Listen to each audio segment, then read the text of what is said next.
제 이름은 한철입니다. 지금은 이렇게 서울의 매끄러운 강변북로를 달리며 손님들과 가벼운 농담도 주고받는 택시기사로 살고 있지만 불과 얼마 전까지만 해도 저는 북한 후방총국 소속의 군수물자 트럭 운전수였습니다. 제 고향은 평양입니다. 평양이라고 하면 다들 화려한 고층 빌딩과 분수대만 떠올리시겠지만 제가 살던 곳은 그 화려함의 그림자가 짙게 깔린 외곽의 낡은 아파트 단지였습니다. 제가 몰던 차는 승리산이라는 이름의 6톤 트럭이었습니다. 이름만 거창할 뿐 실상은 1960년대 구소련 기술을 베껴 만든 낡은 쇠뭉치였죠. 아침마다 시동을 걸려면 한참 동안 엔진과 씨름해야 했습니다. 초크를 잡아당기고 가속 페달을 미친 듯이 밟으며 시동 모터를 돌리다 보면 검은 연기가 뿜어져 나오며 콱콱쾅 하는 비명과 함께 겨우 숨을 쉬기 시작합니다. 그 매캐한 가솔린 냄새와 기름때 절은 운전대의 감촉, 그것이 제 청춘의 전부였습니다. 평양에서 국경지대인 함경도나 양강도까지 물자를 실어 나르는 일은 고됐지만 저에게는 큰 자부심이었습니다. 평범한 인민들은 평생 한번 타보기도 힘든 자동차를 매일 같이 몰며 북한의 산천을 누빌 수 있었으니까요. 무엇보다 제 트럭 적재함에는 가끔 부수입이 실리기도 했습니다. 군수 물자를 운반해주고 남는 자리에 장마당 물건을 슬쩍 실어다 주면 쌀 몇 자루나 담배 몇 보루를 챙길 수 있었죠.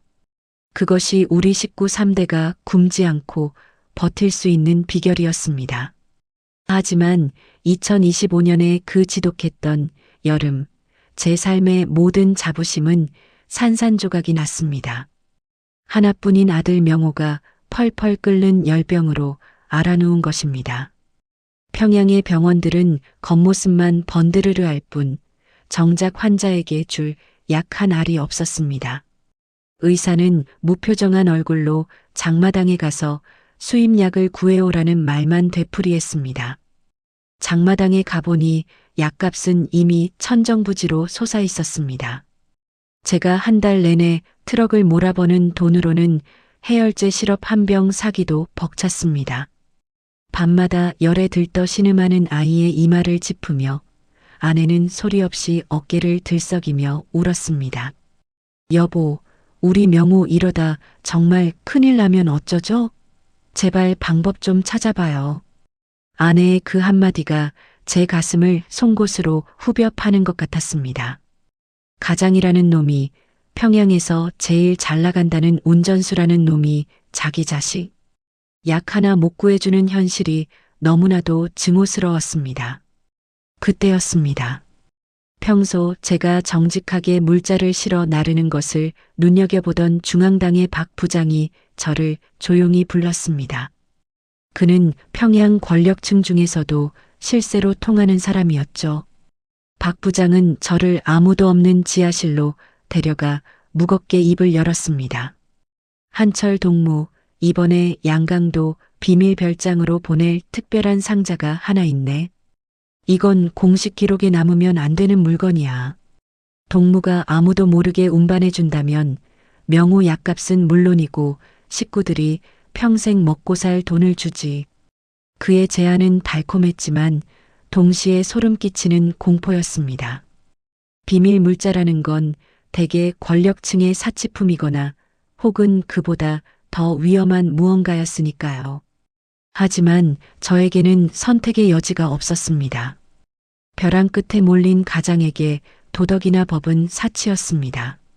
저는 박 부장의 눈을 똑바로 쳐다보며 고개를 끄덕였습니다. 알겠습니다.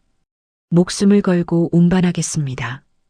그것이 제 인생에서 가장 위험한 레이스의 시작인 줄은 꿈에도 모른 채 말입니다. 상자를 실은 것은 비가 억수같이 쏟아지던 9월의 어느 늦은 밤이었습니다.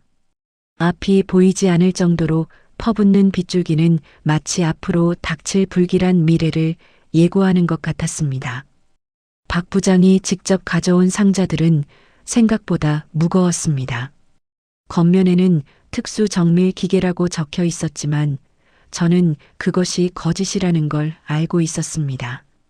기계치고는 너무나 조용했고 포장이 너무나도 엄격했으니까요. 저는 승리산 트럭의 적재함을 꽁꽁 묶고 길을 나섰습니다. 평양을 벗어나 북쪽으로 향하는 국도는 그야말로 진흙탕이었습니다. 낡은 트럭의 전조등은 희미하게 길을 비췄고 와이퍼는 끽끽거리며 비명을 질렀습니다. 제 마음속에는 오직 하나, 이것만 배달하면 명호를 살릴 수 있다는 생각뿐이었습니다. 그런데 양강도로 향하는 험준한 산길인 마천령을 넘을 때였습니다. 며칠째 내린 비로 집안이 약해졌던 모양입니다. 갑자기 쿠르릉 하는 소리와 함께 산비탈에서 돌멩이들이 쏟아져 내렸고 저는 급하게 핸들을 꺾었습니다. 하지만 낡은 트럭은 제 의지를 배반하고 진흙탕 속으로 미끄러졌습니다. 차체가 크게 휘청이며 전복될 뻔한 위기를 간신히 넘겼지만 그 충격으로 적재함을 고정하던 밧줄이 끊어지며 상자 하나가 도로 바닥으로 떨어져 박살이 났습니다. 제기랄. 저는 차를 세우고 빗속으로 뛰어나갔습니다. 간부의 비밀 물자가 망가졌으니 이제 내 목숨은 끝났구나 싶어 손이 덜덜 떨렸습니다. 쏟아지는 비를 맞으며 깨진 상자 조각을 치우던 중 저는 그 안에서 나온 내용물을 보고 얼어붙고 말았습니다. 상자 안에는 값비싼 시계나 술이 아닌 검은색 천에 꽁꽁 쌓여 있던 작은 기계들이 수십 대 들어 있었습니다. 그것은 북한에서는 구경조차 하기 힘든 중국산 최신형 스마트폰들이었습니다. 호기심이 공포를 이겼습니다. 저는 홀린 듯 스마트폰 하나를 집어들었습니다. 물기가 스며들지 않게 잘 포장된 스마트폰의 전원을 켜자 밝은 화면이 켜지며 나타난 내용들은 제 인생을 송두리째 뒤흔들어 놓았습니다. 그 안에는 단순한 통화 내역이 아니었습니다. 박 부장을 포함한 중앙당 고위 간부들이 해외로 빼돌린 천문학적인 액수의 비자금 거래 내역, 그리고 그들이 체제를 비웃으며 나누었던 은밀한 대화 녹음 파일들이 가득했습니다. 평양의 화려한 불빛 아래 숨겨진 추악한 민낯을 저는 그 빛 속에서 목격하고 만 것입니다. 그들이 인민들에게는 허리띠를 졸라매라고 강요하면서 정작 본인들은 해외 계좌로 달러를 주무르며 호의호식하고 있었다니. 분노가 치밀어 올랐지만 이내 등줄기에 서늘한 식은 땀이 흘렀습니다.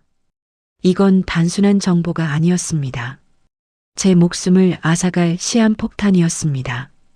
제가 이 비밀을 알았다는 사실을 박 부장이 눈치채는 순간 저뿐만 아니라 우리 가족 모두는 소리 소문 없이 정치범 수용소로 끌려가거나 처형당할 것이 뻔했습니다.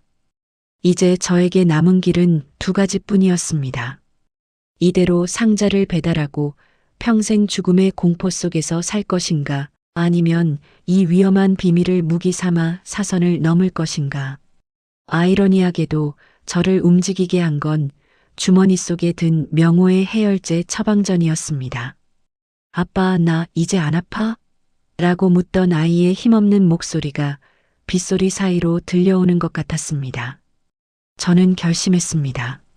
앉아서 죽느니 목숨을 걸고 달리기로 했습니다. 저는 깨진 상자를 대충 수습해 트럭 구석에 밀어넣고 증거가 될 스마트폰을 가슴 깊숙이 품었습니다. 이제부터는 물자 배달이 아니라 목숨을 건 탈출이 시작되었습니다. 결심을 굳힌 저는 그 길로 차를 돌려 평양 외곽의 집으로 향했습니다. 박 부장의 부하들이 눈치채기 전에 가족을 태워야 했습니다. 평소 6시간 걸리던 길을 미친 듯이 달려 4시간 만에 도착했습니다. 집 문을 거칠게 열고 들어가니 아내가 놀란 눈으로 저를 쳐다봤습니다. 여보, 무슨 일이에요? 왜 벌써 돌아왔어요?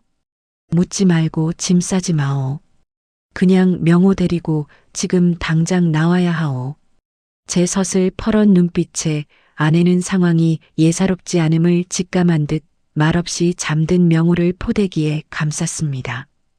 저는 승리산 트럭의 적재함 바닥 시트를 뜯어내고 그곳에 가족들이 숨을 수 있는 좁은 공간을 만들었습니다. 그 위에 방수포를 덮고 평소 배달하던 쌀자루와 보급품들을 겹겹이 쌓아 올렸습니다. 밖에서 보면 그저 평범한 군수물자 트럭으로 보이게 말이죠. 명호야, 절대 소리 내면 안 돼. 아빠랑 숨바꼭질하는 거야, 알았지? 7살 명호는 겁에 질린 표정으로 제 손을 꽉 잡았습니다. 저는 아이의 머리를 한번 쓰다듬어 주고는 운전석에 올랐습니다. 이제 평양을 벗어나 북쪽 국경인 해상까지 가야 했습니다. 검문소만 수십 개였습니다. 첫 번째 검문소는 평양 입구였습니다. 보이부 요원들이 전등을 비추며 다가왔습니다. 심장이 입 밖으로 튀어나올 것 같았지만 저는 최대한 태연하게 창문을 내렸습니다. 후방총국 한철 동무입니다. 중앙당 박 부장님 지시로 긴급물자 수송 중입니다. 박 부장의 이름과 중앙당 통행증을 내밀자 요원의 표정이 미세하게 풀렸습니다. 평소 그들에게 쥐어주던 담배 몇 갑을 슬쩍 건네자 그는 적재함을 대충 훑어보고는 가라고 손짓했습니다. 그렇게 위기를 넘길 때마다 제 셔츠는 땀으로 흥건하게 젖어들었습니다. 하지만 진짜 고비는 해산 인근의 마지막 국경 검문소였습니다. 그곳은 탈북을 막기 위해 보위부 최정예 요원들이 지키는 곳이었죠. 그런데 하필 그곳에 박 부장의 부하들이 보였습니다. 제가 예정된 시간에 별장에 도착하지 않자 추격조를 보낸 모양이었습니다. 차 세워. 날카로운 외침과 함께 군인들이 제 트럭을 에워쌌습니다. 제 가슴 속 스마트폰이 뜨겁게 달아오르는 것 같았습니다. 적재함 속에 숨은 아내와 아들의 숨소리조차 들릴까봐 숨이 막혔습니다. 요원이 적재함을 가리키며 말했습니다. 당장 쌀자루 다 치우고 검사해. 박 부장님 물건치고는 차가 너무 험하게 몰렸어. 그 순간 저는 직감했습니다. 여기서 멈추면 모두 죽는다. 저는 요원의 말이 끝나기도 전에 기어를 넣고 엑셀을 밟았습니다. 아, 이 새끼 잡아. 뒤에서 총성이 울려 퍼졌습니다. 탕, 탕. 타이어 근처에 총알이 박히는 소리가 들렸지만 저는 멈추지 않았습니다. 승리산 트럭의 낡은 엔진이 터질 듯이 울부짖었습니다. 해산 시내를 가로질러 압록강 변으로 향하는 길은 그야말로 광란의 질주였습니다. 뒤에는 보위부 차량의 전조등이 늑대의 눈처럼 저를 쫓아왔습니다. 강변에 다다르자 저는 차를 멈추지 않고 그대로 강둑 아래로 밀어 넣었습니다. 차체가 뒤집히며 멈춰 선 순간 저는 아내와 명호를 끌어내어 차가운 압록강 물속으로 뛰어들었습니다. 9월의 밤 공기는 칼날처럼 날카로웠고 강물은 뼈를 깎는 듯이 차가웠습니다. 멈춰라. 쏘겠다. 강변에서 쏟아지는 총탄이 물 위로 퐁당거리며 박혔습니다. 저는 명호를 어깨에 들쳐매고 아내의 손을 꽉 쥔 채 어둠 속으로 헤엄쳤습니다. 뒤를 돌아보니 제가 15년 동안 몰았던 승리산 트럭이 불길에 휩싸여 타오르고 있었습니다. 제 과거가, 제 인생의 절반이 그렇게 타들어갔습니다. 하지만 눈앞에 보이는 칠흑 같은 어둠 너머의 중국 땅, 그곳만이 우리 가족을 살릴 수 있는 유일한 희망이었습니다. 중국 땅에 발을 디뎠을 때 우리 가족은 이미 사람이 아니었습니다. 온몸은 강물과 진흙으로 범벅이 되었고 아내의 발은 날카로운 돌부리에 찍혀 피투성이가 되어 있었습니다. 하지만 쉴 틈이 없었습니다.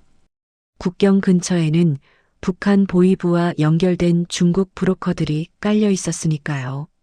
저는 가슴에 품고 온 스마트폰을 꺼냈습니다. 다행히 방수 처리가 잘 된 물건이라 전원이 켜졌습니다. 저는 미리 외워둔 중국 브로커의 번호로 연락했습니다. 그에게 스마트폰에 담긴 정보 중 극히 일부를 보여주며 협상했습니다. 이걸 한국에 넘기면 내 몸값의 100배는 벌 수 있어. 대신 우리 가족을 무사히 동남아까지 보내줘. 돈 냄새를 맡은 브로커는 우리를 낡은 짐차의 화물칸에 태웠습니다. 썩은 양파 냄새가 진동하는 그 좁은 공간에서 우리는 사흘 밤낮을 숨죽이고 지냈습니다. 중국 공안의 검문을 피할 때마다 제 수명은 몇 년씩 깎여나가는 기분이었습니다. 아들 명호는 열이 가라앉지 않아 헛것을 보며 칭얼거렸습니다. 아내는 그런 아이를 안고 조금만 더 가면 돼. 아빠가 우리 지켜줄 거야 라며 울먹였습니다. 연변을 지나 북경 그리고 남쪽 끝인 운남성까지 가는 길은 5000km에 달하는 고난의 길이었습니다. 기차 화물칸 바닥에 누워 달릴 때면 평양의 시절이 꿈처럼 아득했습니다. 때로는 산맥을 넘기 위해 며칠을 걷기도 했습니다. 날카로운 나뭇가지에 옷이 찢기고 모기에 온몸이 뜯기면서도 우리는 단 한 번도 서로의 손을 놓지 않았습니다. 어느 날 밤 라오스 국경을 넘기 전 정글 속에서 잠시 멈췄을 때였습니다. 아내가 지칠 대로 지쳐 바닥에 주저앉았습니다. 여보, 나 이제 못 가겠어요. 나만 두고 명호라도 데리고 가요. 저는 아내의 창백한 얼굴을 두 손으로 감싸 안았습니다. 아니, 우리 셋이 아니면 아무 의미 없어. 여기까지 어떻게 왔는데. 조금만 더 힘내자. 저는 아내를 등에 업고 명호를 가슴에 안은 채 칠흑 같은 밀림 속을 헤치며 나아갔습니다. 메콩강을 건너 태국 땅에 발을 디뎠을 때 우리는 비로소 땅바닥에 엎드려 울었습니다. 그 끈적한 열대 지방의 습한 공기가 우리에게는 세상에서 가장 달콤한 산소처럼 느껴졌습니다. 태국 경찰에게 자수하고 수용소로 향하는 길, 저는 제 인생에서 가장 길고 험난했던 레이스가 끝났음을 직감했습니다. 가슴속 스마트폰은 차갑게 식어 있었지만 제 심장은 그 어느 때보다 뜨겁게 요동치고 있었습니다. 이제 우리 가족은 서울로 갈 것입니다. 인천공항의 환한 불빛 아래 발을 내디뎠을 때 저는 눈이 부셔 한동안 고개를 들 수 없었습니다.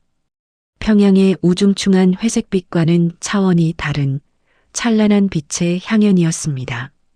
정장을 말끔하게 차려입은 정보기관 직원이 우리 가족을 향해 손을 내밀었습니다. 한철 씨, 정말 고생 많으셨습니다. 가족분들 모두 무사해서 다행입니다. 그 한마디에 지난 몇 달간 사선을 넘나들며 억눌러왔던 눈물이 왈칵 쏟아졌습니다. 저는 그에게 제가 품어온 스마트폰을 건넸습니다. 이것 때문에 우리 가족이 죽을 뻔했습니다. 이제 이 물건의 주인은 대한민국입니다. 그 후로 1년이 지났습니다. 저는 이제 서울에서 택시 운전사로 일하고 있습니다. 평양의 승리산 트럭 대신 에어컨 빵빵하게 나오고 조용한 최신형 세단을 몰고 서울의 밤거리를 달립니다. 처음 서울 도로에 나왔을 때는 당황하기도 했습니다. 평양에서는 상상도 할 수 없는 엄청난 차량 행렬과 화려한 네온 사인에 눈이 휘둥그레졌죠. 하지만 운전 하나는 제가 평양에서도 베테랑이었지 않습니까? 금세 적응했습니다. 아들 명호는 이제 아주 건강해졌습니다. 한국의 좋은 병원에서 수술을 받고 지금은 초등학교에 다니며 태권도를 배웁니다. 가끔 뒷좌석에 명호를 태우고 밤바람을 쐬러 나갈 때가 있습니다. 명호는 창밖을 보며 말합니다. 아빠, 한국은 밤에도 가로등이 다 켜져 있어. 사탕도 마음껏 먹을 수 있고 너무 좋아. 그 말을 들을 때마다 제 가슴 한구석이 찡해집니다. 가끔 신호대기 중에 핸들을 잡은 제 손을 내려다봅니다. 기름때 절어있던 거친 손마디가 이제는 제법 매끄러워졌습니다. 하지만 저는 잊지 않습니다. 제가 왜 이 자리에 있는지, 우리가 어떤 사선을 넘어왔는지 말입니다. 자유라는 것, 사실 별거 아닐 수도 있습니다. 내가 가고 싶은 곳을 내 마음대로 가고, 내 자식이 아플 때 약 한 알 사줄 수 있고, 밤에 불을 켜놓고 가족과 함께 따뜻한 밥을 먹는 것. 하지만 북에 있는 사람들에게는 그것이 목숨을 걸어야만 얻을 수 있는 기적이라는 사실을 저는 누구보다 잘 알고 있습니다. 오늘도 저는 서울의 어딘가에서 누군가의 소중한 발이 되어 열심히 달립니다. 이제 제 트럭 적재함에는 위험한 비밀 상자 대신 손님들의 소중한 사연과 우리 가족의 행복한 꿈이 실려 있습니다. 제 인생의 가장 길고 험난했던 질주는 이제 서울의 평화로운 도로 위에서 새로운 희망의 질주로 이어지고 있습니다. 제 이야기를 들어주셔서 감사합니다. 여러분, 지금 누리고 계신 이 자유와 행복을 절대 당연하게 생각하지 마세요. 누군가에게는 그것이 평생을 걸고 찾아온 낙원이니까요. 저는 오늘도 서울의 기분 좋은 밤 공기를 가르며 내일을 향해 가속 페달을 밟습니다. 여러분의 앞날에도 늘 안전한 주행만 가득하시길 빕니다.